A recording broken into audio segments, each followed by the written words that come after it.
We're back for week 2 of the Coaches Show on Collinsville High School YouTube channel. First of all, I want to give thanks to Gabby Butler, who's behind the scenes running the camera, and give thanks to Miss Sasha Young, who's directing the program. She also did a great job with the football program last Friday in our big win versus Sadler. She did a great job in our volleyball program as well a couple weeks ago, so we appreciate everything she's doing for the athletic program. We're welcoming Coach Melissa Johnson to the program. Coach, how you doing? Good. How are you? Awesome, awesome. Coach had a big win last night versus Trenton. We swept them 3-0. The girls look great, but even bigger win versus Tioga last Friday night on homecoming night, along with the football team winning as well. So we had a great night on Friday. Not only did the girls volleyball program win, but the football team won as well. So it was an outstanding night for us here in Collinsville. Coach, I'm going to get directly into it. You talked about last week in the Coaches Show having continuity on the volleyball team. You talked about creating some sort of chemistry. You talked about our energy level needs to go up. And you just said basically they need to start playing better together. And when I watched them play last Friday, the third, fourth, and fifth set, we won't talk about the first two. And then last night versus Trenton, and all three playing together was a big time deal. So getting the big win on Friday on homecoming, getting the big win last night, how's it feel, A, to get back in the W column, but more importantly, how's it feel for your team just to get better? Well, I'm sure if you watched the Coaches Show last week, it was not all smiles. We were actually on a little bit of a losing streak, and that was new territory. So Friday's win against Tioga. First of all, I found out from the team that apparently Tioga is a pretty big rival, and I didn't realize how big that the rivalry was. Well, because not to interrupt you, but when we're beating them every year, it's not a rival to us. So it's the kids, it is. Good point. And so they definitely wanted that W. I will talk about the first two sets. We did come out and lost. We barely got to double digits the first two, and by the third set we were hanging well with them. It was neck and neck, and I told them, I did a lot of mental talking on the bench and said, maybe we're that third set team. Maybe for some reason we're performing better in the third set, and as we've done consistently. And so now we need to prove it to ourselves that we can come out and win the third set, that we've got to get ahead the third set and not just stay neck and neck. And that's exactly what we did. So our momentum from that third set really set the stage for the rest of the game. The fourth set we came out and ended up taking the lead and won by about 5 or 6 and got us going. And so I said, okay, now here's the true test. Now we're not competing against Tioga, we're competing with ourselves. It's all mental. We've got to get out there and prove that we can finish the deal, that we can close the deal. So, and they did. We won by, again, 5 or 6 points, and so that was a huge win for us. Tioga was ranked. They were tied at first in our district with Tom Bean, and so by that win, not only did we break out of our bubble that we were in, we competed, and that continuity and chemistry and energy really came alive for us. I mean, I know as I was on cloud 9, it happened to be my birthday Friday, so that was a big birthday win. You add homecoming to it. I was very excited to see our fans and our student body in the bleachers that night, who gathered and cheered us on. At one point in time, I remember that fifth set, the crowd from behind us was so loud that the girls couldn't hear me on the bench, and they had to swarm and get in a circle. And I simply said, close your eyes, listen to that, listen to them chant, that's for you. And they just took that energy, and we took care of business. Good job. Well, and there's no doubt, Coach. I thought you had a great game plan. I mean, you ended up having to ask the kids to do what they needed to do, and the motivation always works. Coach, with back-to-back district wins, how do you feel the momentum looks to be in our favor going down the backstretch? Well, with Trenton's win last night, our goal was to win in 3. Matter of fact, junior high traveled there on Monday, and our 3 teams, junior high teams, won there. Then our JV won last night in 2, and our varsity won in 3. So we went and swept Trenton in the last 2 days. So that was great for our overall volleyball program. And so with that said, on the downstretch, we've got Dodge City on Friday.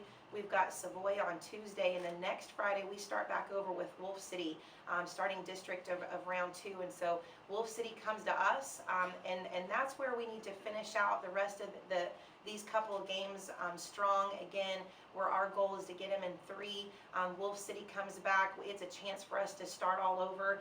And so really at this point in time, with it being Wednesday, like I told you last week, we're going to go practice by practice and then focus on each game and set a goal there and move forward with it. Yeah, I really feel we have momentum going down the backstretch, and I love what Coach said, practice by practice, because when you have a team like we have right now, it's winning practice every day, and we discussed yesterday as a program to sustain success.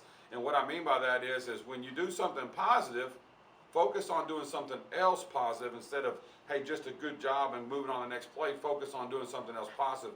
So great job right there, Coach. Coach, I need you to give me a few students' names here, a few student athletes' names, because right now your team is playing at a high level. And although we're first, team-based first, everything is team. It takes everybody.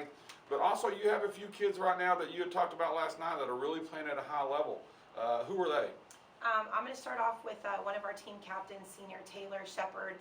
Taylor played for me her freshman and sophomore years on varsity, came back out this year, and she's just been such a great addition. Even she's matured in her leadership. She really looks to be enjoying herself. We've got no drama on the team, nothing but chemistry, and so she's taken that leadership role in helping to teach our young ones and pull them in.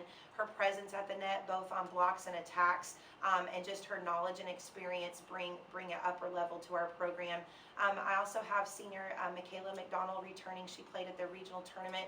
She's our pregame captain. She gets our girls in pregame mode, helps them stay focused on getting ready to play, and we appreciate that. And of course then her leadership on the court as well, being a front row player and outside hitter on her attacks. Also in that mix is sophomore Katie Johnson. Katie played as a freshman last year on varsity and was the second leading hitter.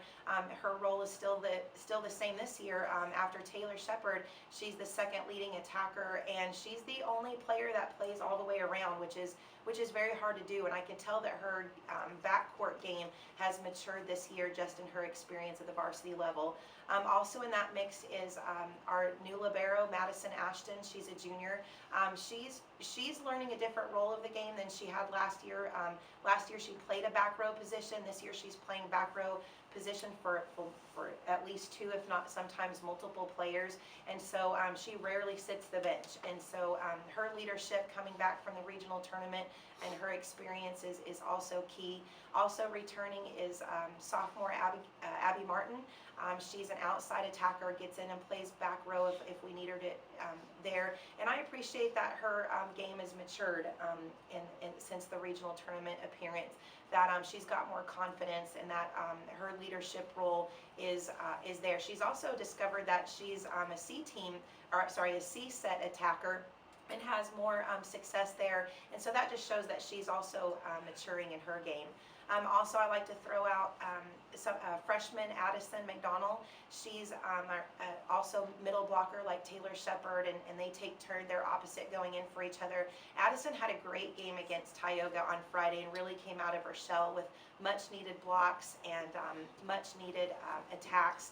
And so she even came to some crucial situations where we needed her serves at the end of 3 sets, and she didn't crumble as a freshman would have, and really came out and showed maturity and leadership and stepped up to the plate and helped to bring us to a victory. Lastly, I'd like to throw in freshman Hayden Bryson. She's new to the setting position at the high school level. Now she's set her junior high years, and of course junior high doesn't count when you get to high school, and she's stepping right in there and helping us lead as the new quarterback of the varsity team, and is doing a great job as well. There's no doubt. Now, like I said, we're team oriented, so Coach just gave you a list, but here's the positive is that long of a list is playing at a high level, and at the same time the other kids as well are playing at a high level as well. So love to hear a lot of names. That's a good thing. Coach, at this point of the season, we should be on the way to peaking soon. Do you feel we're on pace to doing that? And do we still got some work to do in order to get there? We still got work to do. We're not close to the peaking, but we're getting there. We're seeing the light at the top, and we're still climbing, and we've still got a ways to go. And using these next 2 games to get there before district starts over is still perfect timing for us. Once again, we're on Collinsville High School YouTube channel. Thanks Gabby Butler for running the camera behind the scenes, and thanks Miss Sasha Young for directing this program. We're also going to be playing Dodge City Friday night, and we're going to live stream it. The camera will open at 4:15 with Kerry Johnson and Daniel Johnson commentating, and the game starts at 4:30. Coach, before we get to final thoughts, talk to me about your coaching staff. How are they doing? All right, we've got a great girls coaching staff, from our girls athletic director, Coach Daniel Johnson, leading to one of my assistant coaches, Kim Stone, who's a returning coach, and her coaching abilities have blossomed, her confidence has blossomed, and she's really fit in to the program, and I look to her leadership at the junior high level, and then at the high school level. Just her experience and knowing what I expect from last year really helps to push our program forward. New in the mix is Coach Emily Ellis. She's at the elementary as a PE teacher. She brings in a positive energy. She's always smiling. She's our back row defensive specialist as her coaching assignment, and she's taken that role to heart and gets our back row better. And you can see that when we've got plays in the back row as far as pancakes, one arm hits, getting down on the knee pads, digging balls out. Also in that mix, we've got Coach Terry Ryan, new to the district as well. He's a junior high social studies teacher. He's our front row specialist. His coaching assignment is to take leadership roles in blocking and attacking. That way I can focus on our setting and our team continuity. And so being able to merge all of us together, we are definitely on the same page. It's great to work with a coaching staff with maturity and experience.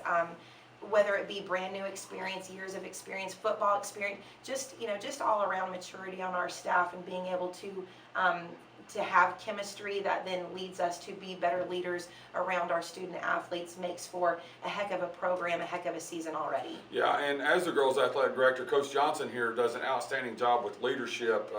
Don't want to brag on her too much sitting right here, but at the same time, with what she's had in the past and what she has now, because I told her last year I felt like she'd done her best coaching job, but right now she may be topping that with just 3 seniors, 4 freshmen, 3 sophomores, and a junior.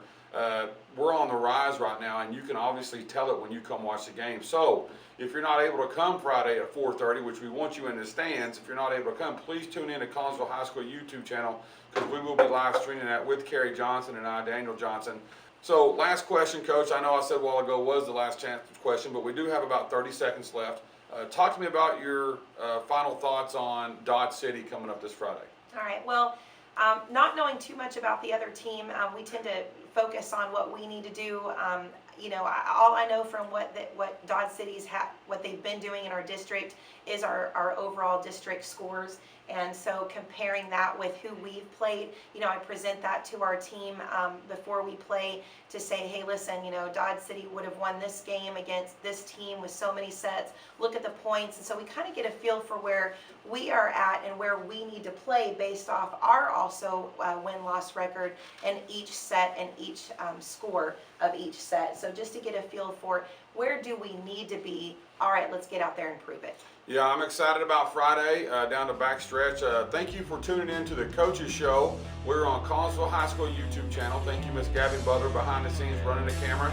And thank you, Miss Sasha Young, for being our director on the Coaches Show. All right, so 3, 4, 5.